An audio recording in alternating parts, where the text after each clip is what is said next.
की भाषण कला ही व्यक्तिमत्व घडवते। भाषण कला तुमचं जीवन घडवते। भाषण कला आणि स्टेज करेज ज्याच्या अंगी आहे तो जगाच्या कोणत्याही कोपऱ्यात गेला तर कोणत्याही संकटाला ताठ मानेनं सामोरं जाऊन आपल्या वक्तृत्व शैलीतून, आपल्या बोलण्यातून, आपल्या शब्द उच्चारातून, आपल्या शब्द सामर्थ्यातून तो जगाला जिंकू शकतो। आणि यामध्ये फक्त 10% थेरी आणि 90% प्रॅक्टिकल, म्हणजे तुम्हाला ऍक्च्युअल स्टेजवर उभं राहून तुमच्या समोर माईक स्पीकर देऊन प्रत्येक आलेल्या प्रशिक्षणार्थीकडून दररोज किमान 5 मिनिटाचा सराव त्याच्याकडून करून घेऊन त्याच्यातले बारकावे त्याला समजावून सांगून अशा पद्धतीने आपला हा क्लास 1 महिना चालेल। हा उन्हाळी वर्ग मी चालू करतोय।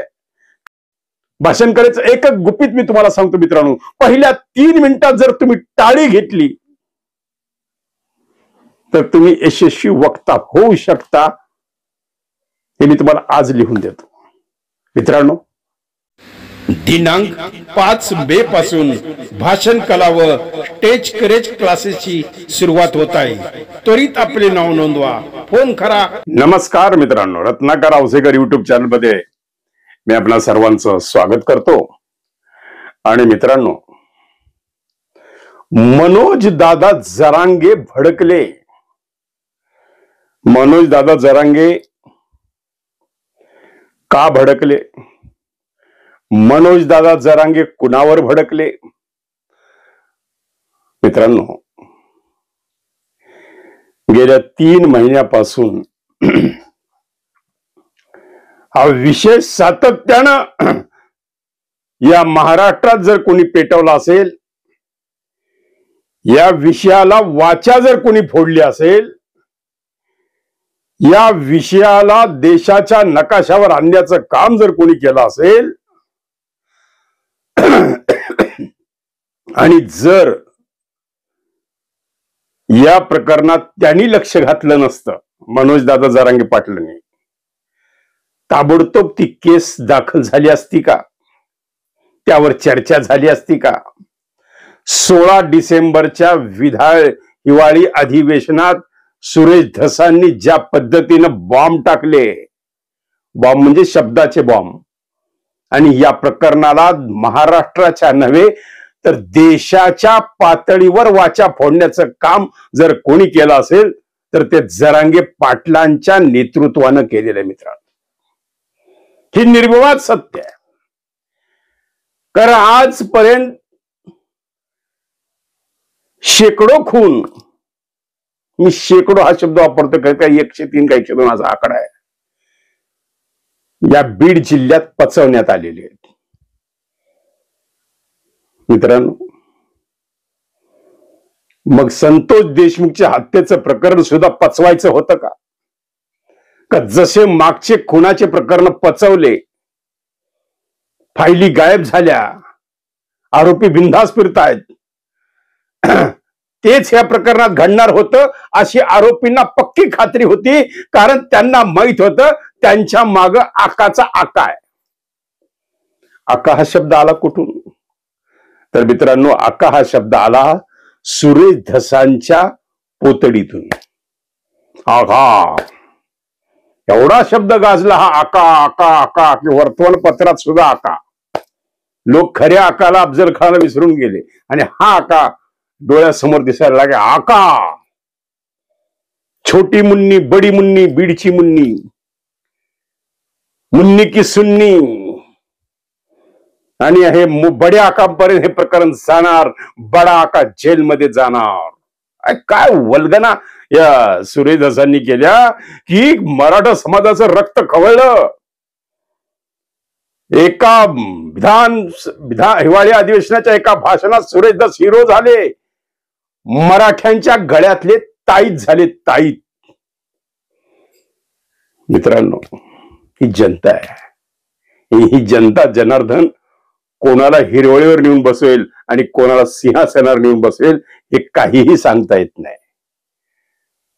पुढे काहीच दिवसात सुरेश धसांनी धनंजय मुंडे सोबत घेतलेल्या 2 भेटी यामुळे मराठा समाज चिडला आणि जी लोकप्रियता सुरेश धसांनी या प्रकरणात मिळवली होती ती लोकप्रियता या भेटीनं घालून टाकली. कारण भाजपचे प्रदेशाध्यक्ष बावन कोळेंनी सांगून टाकलं 4 तास मीटिंग झाली. आता पुन्हा सुरेश धस सांगता 4 तास नाही झाली, अर्धाच तास झाली. पण ठीक आहे, काय झाली ते झाली, पण मीटिंग झाली. मग मीटिंग झाली, मग सेटिंग झाली, त्या देशमुख कुटुंबांना विश्वासात घेण्यात आलं आणि अंधारात काय घडलं हे अंधारात काय घडलं हे काल मनोजदादा जरांगेंनी जाहीर पत्रकारांसमोर सांगितलेलं. मित्रांनो, प्रचंड नाराजी व्यक्त केलेली आहे. त्यांनी सांगितले की आता त्या विषयावर मला बोलू नका. सरकारचा प्रतिनिधी कोण होतं तर सरकारचा प्रतिनिधी होते सुरेश धस. कारण हे सुरेश धस सातत्यानं सांगायचे की बाहुबली देवेंद्र फडणवीस. बाहुबली खूप छान वाटलं बाहुबली त्यांना म्हणल्याबद्दल की बाहुबली देवेंद्र फडणवीसांचा मी लाडका आमदार आहे. आणि सुरेश धस ज्या पद्धतीनं आरोप करत होते मित्रांनो, ह्या आरोपाकडे पाहून वाटत होते की ह्यांना फडणवीस आवरत का नाही आहेत, ह्यांना आवडतं घ्यायला का नाही सांगत, किंवा ह्यांना थोडस कमी बोलायला का नाही सांगत, की यांच्यावर थोडं प्रेशर का येत नाही. एवढं बिनधास्त सुरेश धसांनी हे प्रकरण लावून धरलं होतं. पण याचा प्रकरणाचा फायदा त्यांनी त्यांच्या राजकीय स्वार्थासाठी केलाय का ही शंका जरांगे पाटलांच्या मनामध्ये आली. म्हणून जरांगे पाटलांना पत्रकारांनी काल प्रश्न विचारल्यानंतर जरांगे पाटील भडकले. ते म्हणले देशमुख आणि सरकारचा प्रतिनिधी यांनी अंधारात काय काय बोलण्या केलेल्या आहेत. कारण मित्रांनो, संतोष देशमुखांचे बंधू धनंजय देशमुखांनी जाहीर मीडियात सांगितलेलं आहे की आम्ही सह आरोपीपर्यंत जाण्याचं थोडं टाळलं. कारण ही केस जर पुन्हा लांबली, सह आरोपी जर जामीनावर सुटले तर मुख्य आरोपी सुद्धा जामीनावर जाऊ शकतात.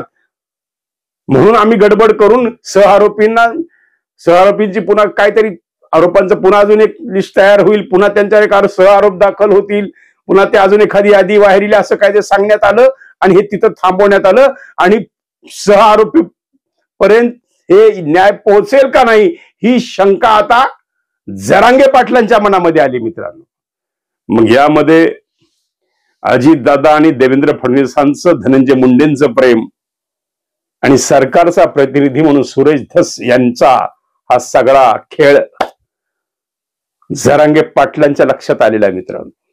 आणि म्हणून जरांगे पाटलांनी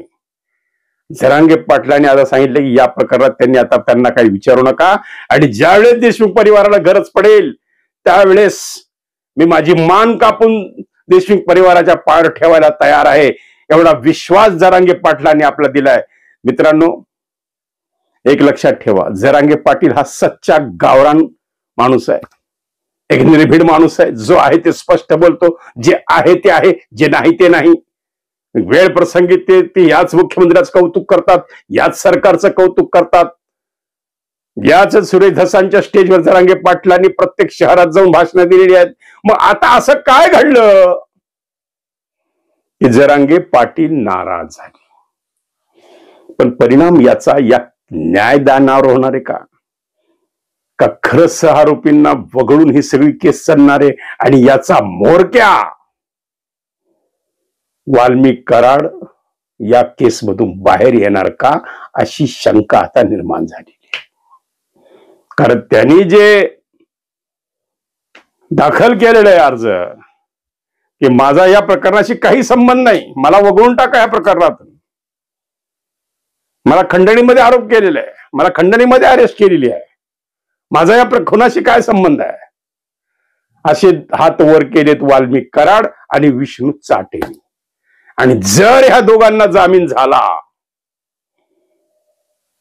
तर संतोष देशमुखची केस फुस कोणी केली, धस असं लोक म्हणतील का? मित्रांनो, हे राजकारण आहे आणि या राजकारणात लोक आपली प्रतिमा जपण्यासाठी, आपले प्रकरण थंड बस्त्यात घालण्यासाठी कोणत्याही स्तराला जाऊ शकतात. मग आता देशमुख परिवारावर दबाव आलाय का? देशमुख परिवारावर काही आश्वासनांची खैरात झाली का?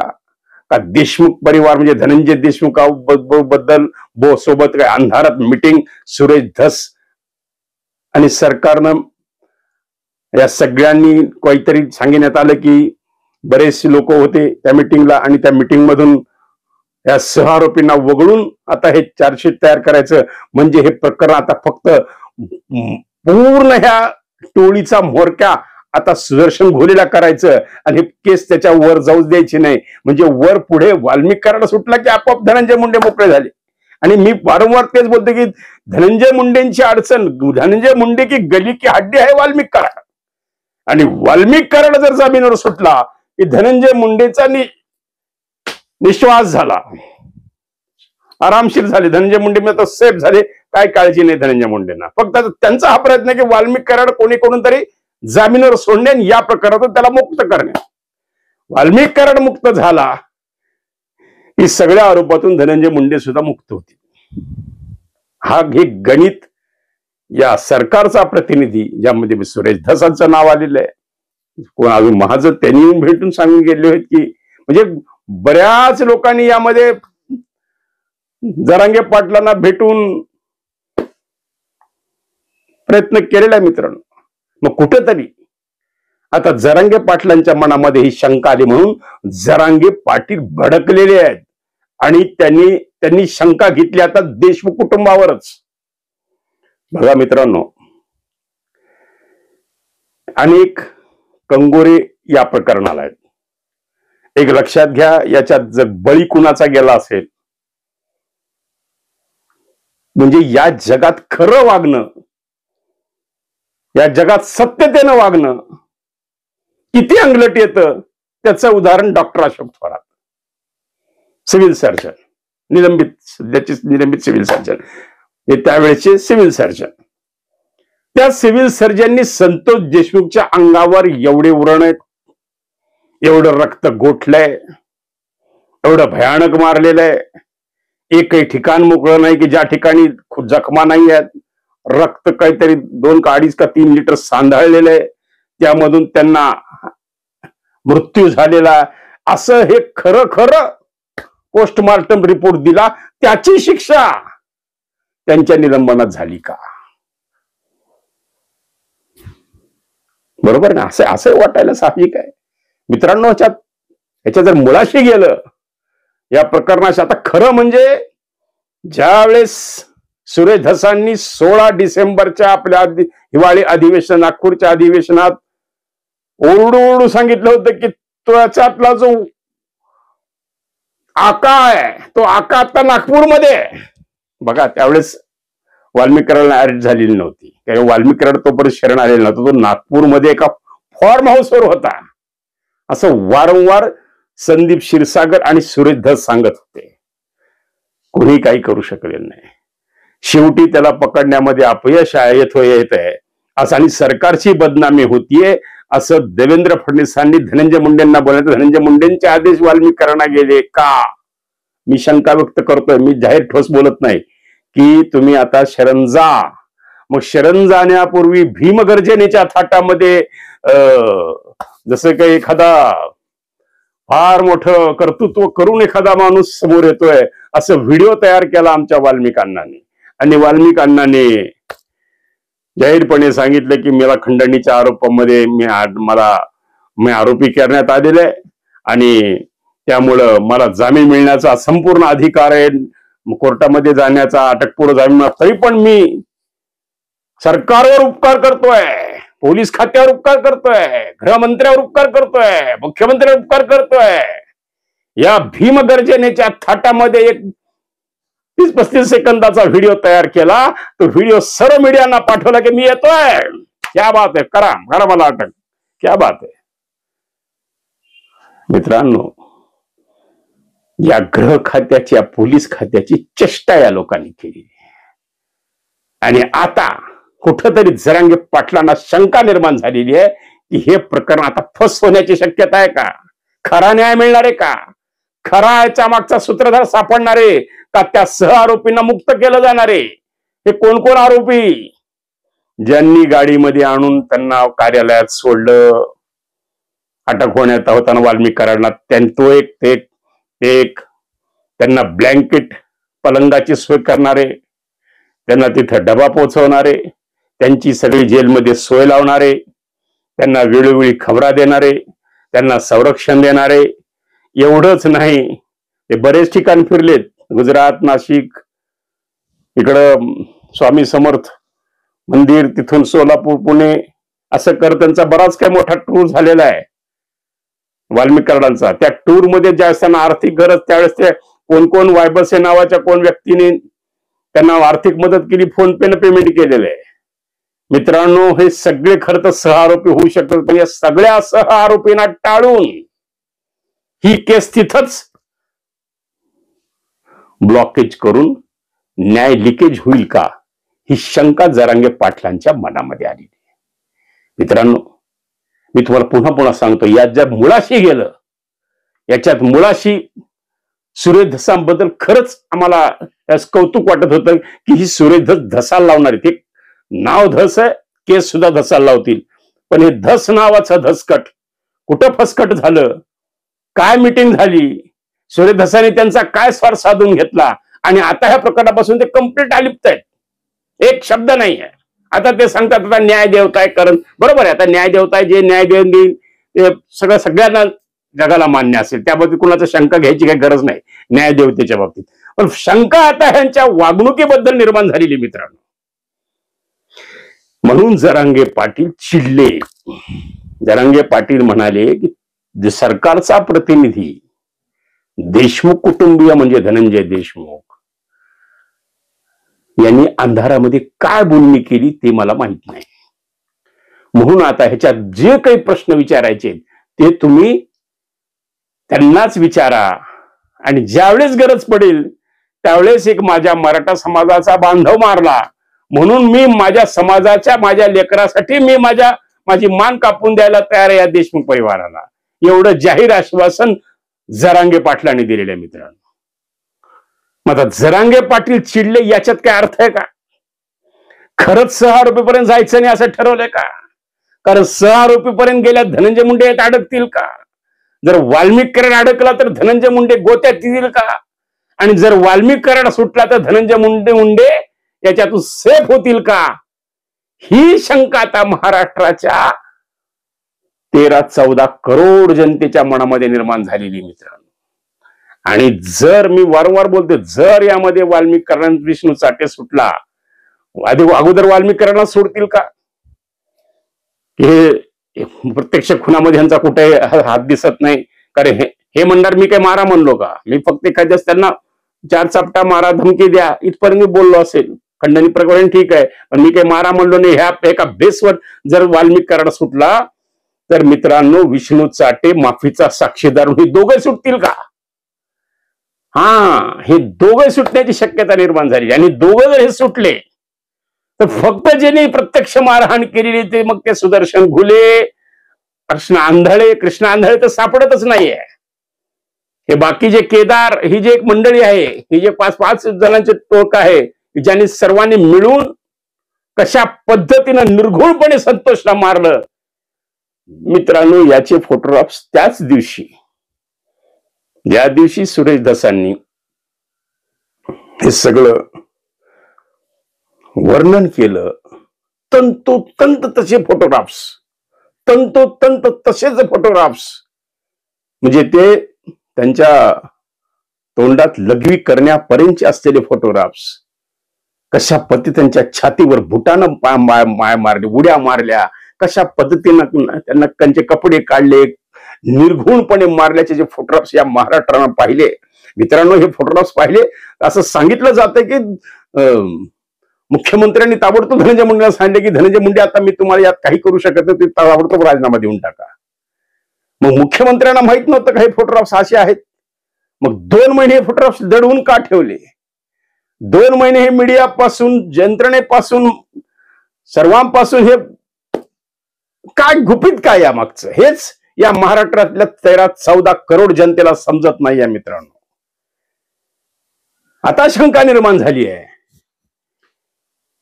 कारण या दोघांचे जे अर्ज आलेले आहेत, या दोघांनी जे मागणी केलेली आहे की आम्हाला याच्यातून मुक्त करा, आमचा काही संबंध नाही या खुनाची. आता मी तर पुन्हा काले परवा बोललो होतो की याच्यात खरी सत्व परीक्षा आहे ती ऍडव्होकेट उज्ज्वल निकम यांची आहे. ऍडव्होकेट उज्ज्वल निकम जर यांना प्रमुख आरोपी करण्यात, वाल्मिकांना यांना जर यशस्वी झाले तर या केसला मित्रांनो खऱ्या अर्थानं पुढे धार येऊ शकते. नाहीतर ही केस विष्णू घुले, सुदर्शन घुलेपासून चालू होईल, ते खाली जिथपर्यंत मारले कृष्ण आंधळेपर्यंत, तिथं ती केस थांबेल. त्या 4-5 जणांना काय जन्मठेप व्हायची, फाशी व्हायची, ती सजा होईल. आणि ह्याच्यात जे मुख्य सूत्रधार खरा खंडणीचा जो आरोप आहे तो कुठल्या कुठं हवेत विरून जाईल का? जरांगे पाटलांनी घेतलेली शंका बरोबर आहे का? जरांगे पाटलांनी अंग काढून घेतलंय ते बरोबर आहे का? आणि खरंच देशमुख परिवार या सरकारी प्रतिनिधीला आणि सरकारला मॅनेज झाले का? आपणाला काय वाटतं? जरूर आपल्या प्रतिक्रिया कळवा. मी वाट पाहतोय मित्रांनो. पण मला जे जाणवलं, जे दिसलं ते मी तुमच्या समोर बोललो. मित्रांनो, आपला रत्नाकर औसेकर भाषण क्लास आणि स्टेज करेज क्लास 5 मे पासून आपण चालू करतोय. 1 मे पासून करायचा होता, पण आमच्या काही स्टुडिओचं काम चालू आहे. 5 मे पासून आपला हा भाषण कला आणि स्टेज करेज क्लासेस, ज्यामध्ये दररोज प्रॅक्टिकल, 30 दिवसाचा कोर्स, दररोज 2 तास, रविवारी सुट्टी, सकाळी 7 ते सकाळी 9 पर्यंत हा क्लास चालेल. लातूरला जर आपल्याला ऍडमिशन घ्यायचं असेल तर माझा मोबाईल नंबर 9890398788 ला फोन करा. आपलं नाव नोंदून आपला प्रवेश नक्की करा. कारण बरोबर 5 मे ला हा क्लास सकाळी 7 वाजता ह्याचं सुरुवात होईल.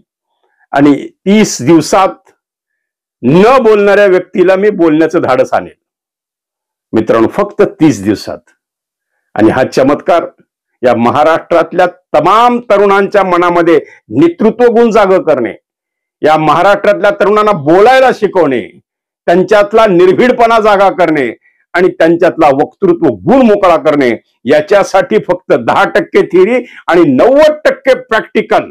दररोज त्याचं व्हिडिओ रेकॉर्डिंग, तुमच्यात कशी कशी प्रगती होत गेली हे माझ्या क्लासच्या माध्यमातून मी आता करतोय. आणि मित्रांनो, जर तुम्हाला ऍडमिशन कोणाला घ्यायचं असेल तर आपण ताबडतोब माझ्या मोबाईल नंबर 9890398788 ला फोन करा आणि आपला प्रवेश नक्की करा. आणि आपण सुद्धा एक चांगला अधिकारी, एक चांगला वक्ता, एक चांगला नेतृत्व, एक चांगला नगरसेवक, एक जिल्हा परिषद अध्यक्ष, एक जिल्हा परिषद सदस्य, एक पंचायत समिती अध्यक्ष, एक सरपंच, एक चांगल्या पदावर आपण. पण एक मित्रांनो, बोलता आलं पाहिजे. बोलणे, जो बोलेल तो चालेल मित्रांनो. त्यामुळं आपल्याला जर आपलं नाणं खणखणीत चालवायचं असेल तर माझ्या भाषण कला क्लासेसला आपण प्रवेश घ्या. आणि 30 दिवसाचा हा कोर्स आहे. 30 दिवसात तुमच्यामध्ये भाषणाचे नेतृत्व गुण तुमच्यात नक्की सामील होतील, एवढा विश्वास मी तुम्हाला देतो. आणि इथंच थांबतो. जर मित्रांनो, आता मी जो तुम्हाला प्रश्न टाकला की खरंच जरांगे पाटलांची शंका योग्य आहे का, आपणाला काय वाटतं, जरूर कमेंट्स मध्ये लिहा. धन्यवाद. भेटूया उद्या नवीन विषयासह. नमस्कार.